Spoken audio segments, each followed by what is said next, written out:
Dahulu kala, di suatu desa kecil dekat lembah yang asri, tersebutlah dua bersahabat bernama Embro dan Pipo. Mereka adalah tipe pemuda yang berambisi untuk menjadi orang terkaya di desanya. Mereka kerap membicarakan impian dan ambisi mereka itu akan kekayaan, kehidupan, dan gaya hidup yang ingin mereka miliki nantinya. Mereka tidak takut untuk bekerja keras, hanya saja mereka masih belum mendapatkan kesempatan untuk dapat mewujudkan cita-cita mereka. Tanpa putus asa, mereka terus mencari dan mencoba gagasan-gagasan baru untuk mendapatkan kesempatan tersebut.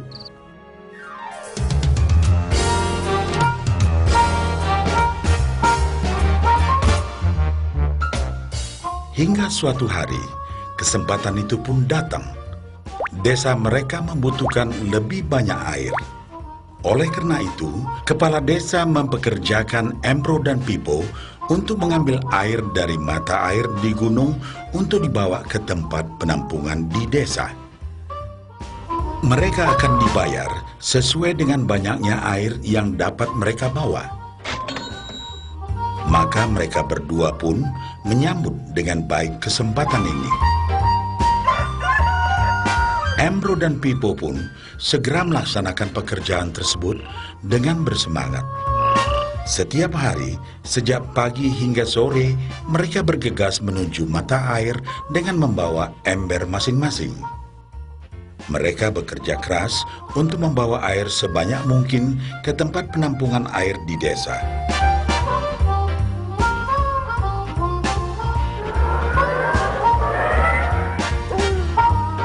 Menjelang sore hari, mereka pun pulang dengan membawa upah dari hasil jerih payah mereka hari itu. Embro merasa puas sekali dengan pekerjaannya itu dan besarnya upah yang ia dapatkan. Dia yakin bahwa dengan pekerjaannya ini, ia bisa segera mewujudkan cita-citanya. Bahkan untuk menambah penghasilannya, Embro membuat ember yang lebih besar agar dapat lebih banyak membawa air. Embro yakin dengan penghasilannya sebesar itu, tak lama lagi ia bisa segera membeli sapi dan memiliki gubuk baru yang ia idam-idamkan.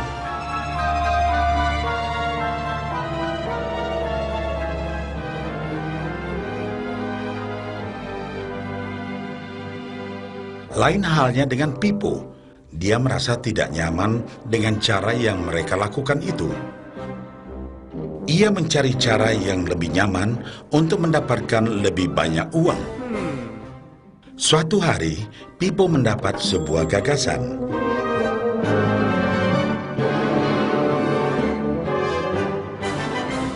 Ia berniat membangun sebuah saluran pipa yang akan mengalirkan air dari mata air langsung ke tempat penampungan air di desa.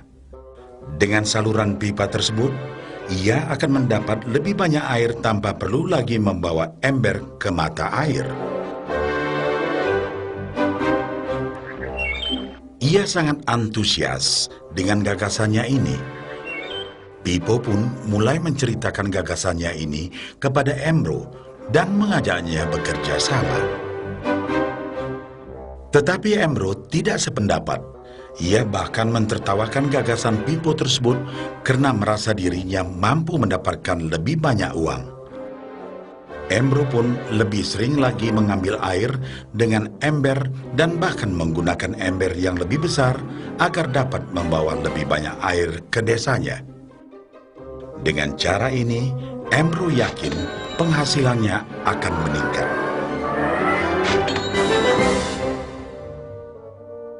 Pipo akhirnya memutuskan untuk mewujudkan sendiri gagasannya itu. Dia mengerti bahwa tidaklah mudah untuk membangun dan menyelesaikan saluran pipa tersebut. Dibutuhkan beberapa tahun untuk bisa menyelesaikan dan menikmati hasilnya. Namun tekadnya telah bulat.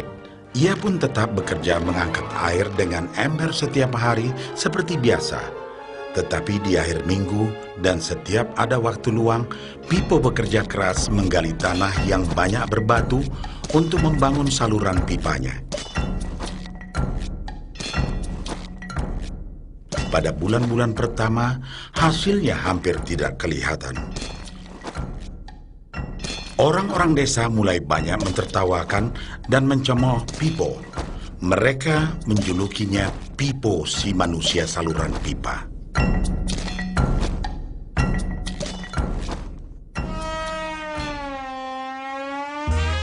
Sementara itu, penghasilan Embro telah meningkat 2 kali lipat. Ia sudah berhasil membeli sapi dan memiliki gubuk baru yang lebih besar. Gaya hidupnya pun sudah mulai berubah.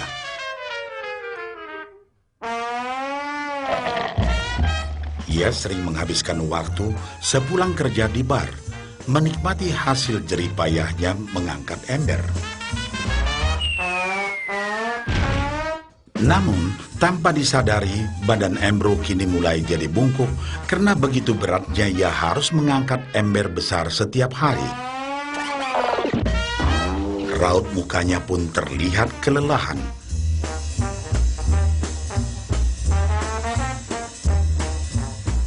Semakin hari, semakin sedikit air yang dapat dibawanya karena tenaganya berkurang seiring bertambahnya usia.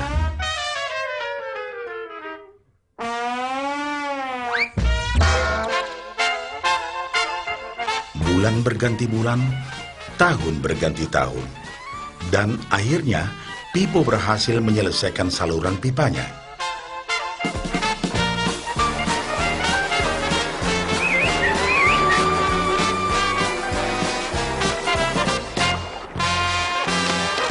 Kini, tanpa perlu bersusah payah mengangkat ember, Pipo akan mendapat lebih banyak uang berkat air yang terus mengalir memenuhi tong-tong air di tempat penampungan.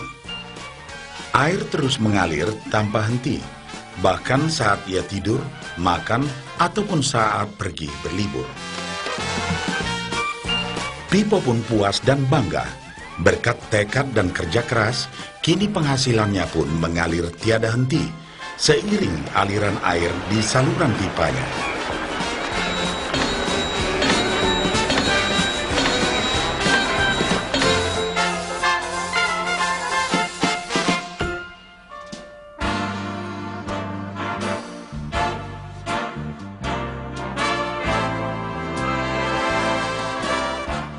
Setelah melihat cerita Embro dan Pipo, kita sadari bahwa cerita mereka menggambarkan kehidupan kita. Pekerjaan yang dilakukan mereka melambangkan apa yang dilakukan kebanyakan orang dalam mendapatkan penghasilan. Embro mendapatkan penghasilannya dengan cara menggunakan ember. Ia harus pulang pergi mengisi embernya dari mata air ke desa untuk ditukarkan dengan uang.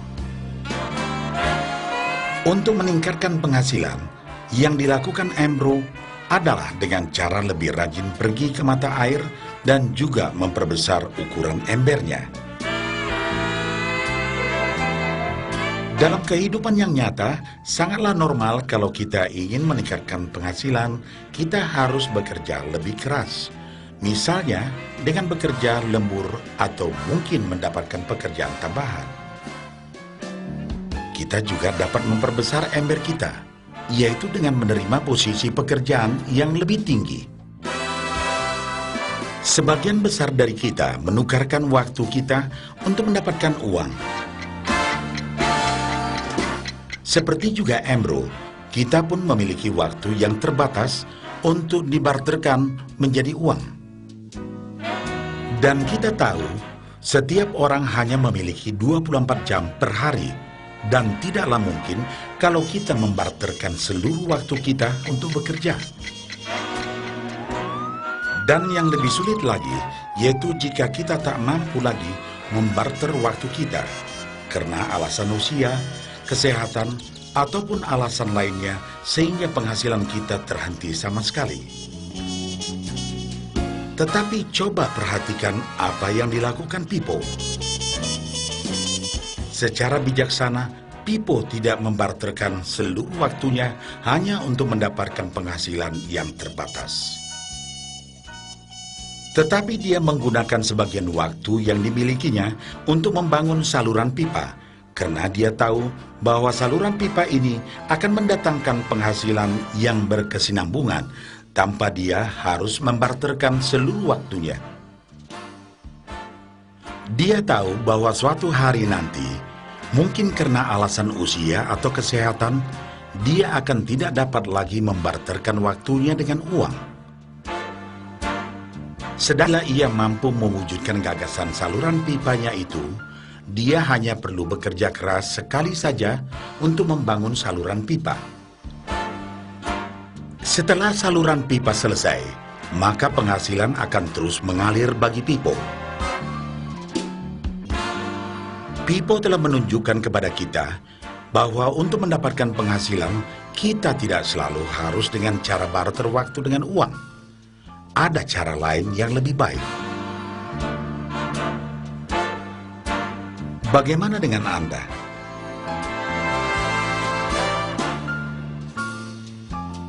Apakah Anda masih seperti Embro yang membarterkan waktu Anda untuk mendapatkan penghasilan? Atau Anda ingin mengikuti jejak Pipo dengan mulai membangun saluran pipa untuk mendapatkan penghasilan yang berkesinambungan?